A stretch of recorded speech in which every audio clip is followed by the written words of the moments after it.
Ja, das ist eines dieser Karnevalslieder, die wir damals gesungen haben, die Jürgen Becker eben zitierte.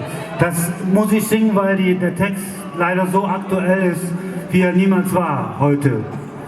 Das ist natürlich, traurigerweise muss ich es heute spielen. Also hören wir Arno, Steffen und Bent. Salah.